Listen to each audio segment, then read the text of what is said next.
वह सूर्यकुल रूपी वृक्ष के लिए कुल्हाड़ी हो गई। उस कुबुद्धि ने सारे संसार को दुखी कर दिया। श्री राम सीता को जमीन पर सोते हुए देखकर निषाद को बड़ा दुख हुआ। तब लक्ष्मण जी ज्ञान और वैराग्य और भक्ति के रस से सनी हुई मीठी और कोमल वाणी बोले, हे भाई, कोई किसी को सुख दुख देने वाला नहीं है। सब अपने ही किए हुए कर्मों का फल भोगते हैं। संयोग, वियोग, भले बुरे भोग, शत्रु मित्र और उदासीन, ये सभी भ्रम के फंदे हैं। जन्म मृत्यु, संपत्ति विपत्ति, कर्म और काल, जहाँ तक जगत के जंजाल हैं, धरती, घर, धन, नगर, परिवार, स्वर्ण और नरक आदि जहाँ तक व्यवहार है, जो देखने सुनने और मन के अंदर विचारने में आते हैं, इन सब का मूल मोह ही है, परमार्थ ये नहीं है।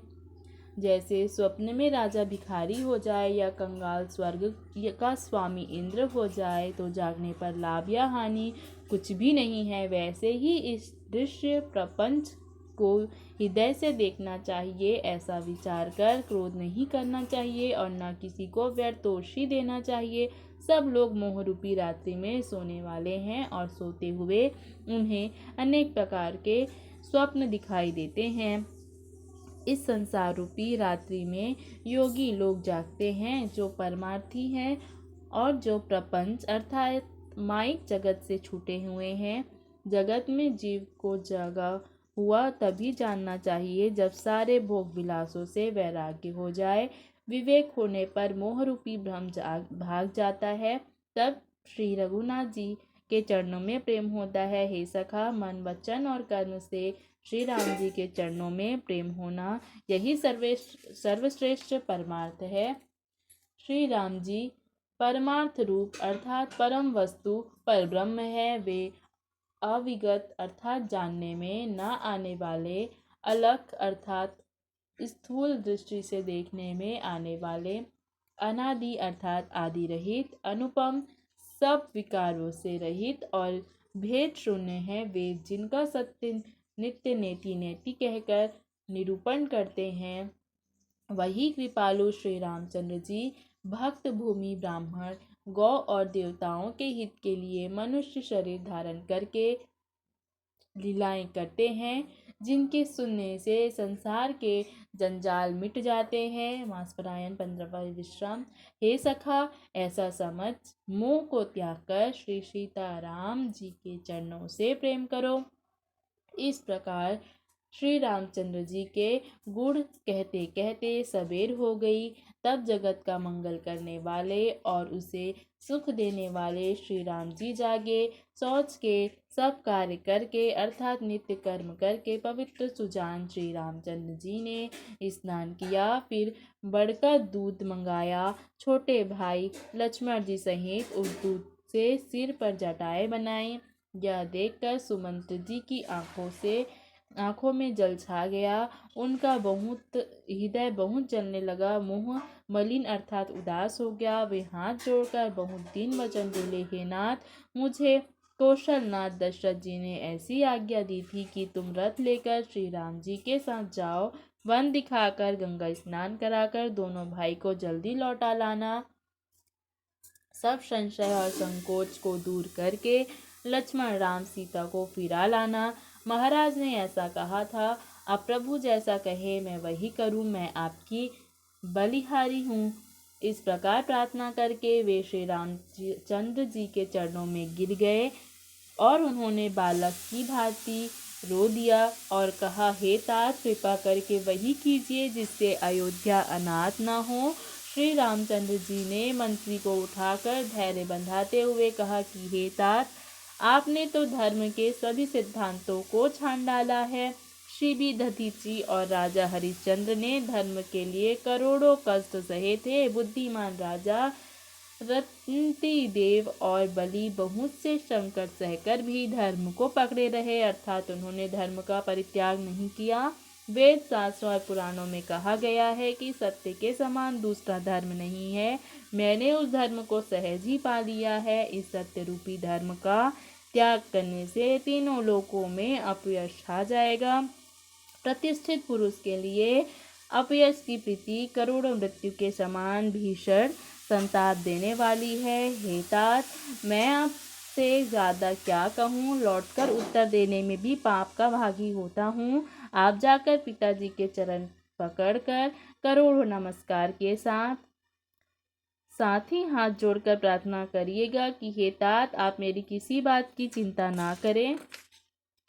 आप भी पिता के बराबर ही मेरे बड़े हितैषी हैं। हे तात, मैं हाथ जोड़कर आपसे विनती करता हूँ कि आपका भी सब प्रकार से वही कर्तव्य है जिससे पिताजी हम लोगों के बारे में सोच में दुख ना पाए। श्री रघुनाथ जी और सुमंत्र का यह संवाद सुनकर निषाद राज कुटुंबियों सहित व्याकुल हो गया। फिर लक्ष्मण जी ने कुछ कड़वी बात कह दी।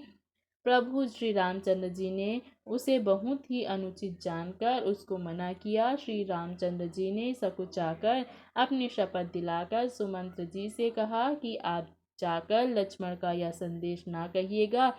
सुमंत्र ने फिर राजा का संदेश कहा कि सीता वन में क्लेश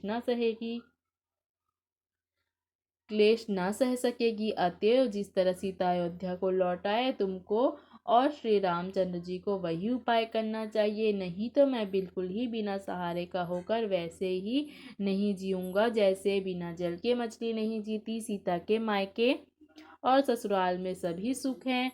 जब तक वह विपत्ति दूर नहीं होती तब तक वे जब जहाँ जी चाहे वहीं सुख से रहेगी। राजा ने जिस दीनता और प्रेम से प्रार्थना की है वह दीनता और प्रेम कहा नहीं जा सकता। कृपा निधान श्री रामचंद्र जी ने पिता का संदेश सुनकर सीता जी को करोड़ों प्रकार से सीख दी। उन्होंने कहा, जो तुम घर लौट जाओ तो सास ससुर गुरु प्रियजन एवं कुटुंबी सबकी पीड़ा मिट जाए। पति के वचन सुनकर जानकी जी कहती हैं, हे प्राणपति, हे परम स्नेही, सुनिए। हे प्रभु, आप करुणामय और परम ज्ञानी हैं, कृपा करके विचार तो कीजिए। शरीर को छोड़कर छाया अलग कैसे रह सकती है? सूर्य की प्रभा सूर्य को छोड़कर कहाँ जा सकती है और चांदनी चंद्रमा को त्याग कर कहाँ जा सकती है? इस तरह पति को प्रेममयी प्रार्थना सुनाकर सीता जी मंत्री से सुहावनी वाणी कहने लगी, आप मेरे पिताजी और ससुर जी के समान मेरा हित करने वाले हैं।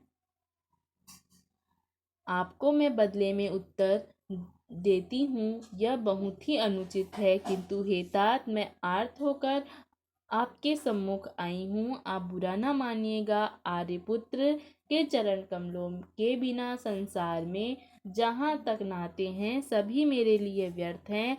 मैंने पिताजी के ऐश्वर्य की छटा देखी है, जिनके चरण रखने की चौकी से सर्व शिरोमणि राजाओं के मुकुट मिलते हैं, अर्थात बड़े बड़े राजा जिनके चरणों में नमस्कार करते हैं। ऐसे पिता का घर भी और जो सभी प्रकार के सुखों का भंडार है, पति के बिना मेरे मन को भूलकर भी नहीं भाता। मेरे ससुर कौशल राज चक्रवर्ती सम्राट हैं, जिनका प्रभाव 14 लोकों में प्रकट है। इंद्र भी आगे होकर जिनका स्वागत करता है और अपने आधे सिंहासन पर बैठने के लिए स्थान देता है।